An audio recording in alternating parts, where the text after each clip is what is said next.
The finale just hours away, and there's a full schedule of speakers and performers ahead. Some we know and some we don't. Some we're guessing. Yes. Some we're not yet. Yeah. So our reporter Chris Ty is on the floor of the United Center here with what we do know for sure as far as what's in store tonight, Chris. There is some educated guesswork going on, no question about it, Joe and Erica.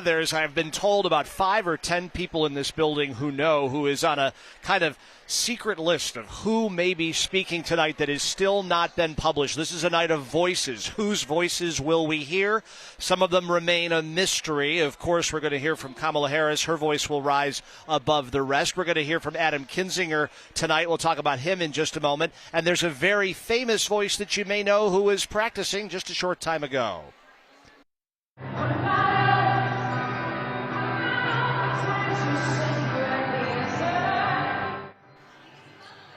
That is, of course, Pink, the song What About Us. She will be up there in prime time tonight.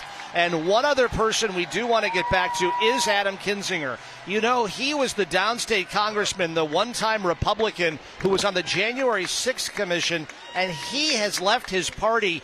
He spoke with us exclusively. He will be speaking tonight, third from the last. That is a prime position in this convention. He talked about why he was a stranger in a strange land here at his first Democratic convention ever, and how this is an effort to help bring this country back.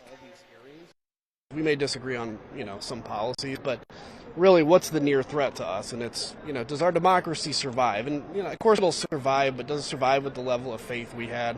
Is my kid going to inherit a country where there's trust in the election system because there's not somebody out there pretending like an election was stolen? So there's a lot that unifies us on that. And I think we understand it's an uncomfortable alliance, but it's a necessary alliance. How much more likely is it? This has been a week with incredible stage production, big names, big musical numbers. That last mystery guest or two is something that has a lot of people in this venue talking tonight, trying to figure out who may take this stage. We'll be following it very closely as the next couple of hours progress. Joe and Erica, back up to you.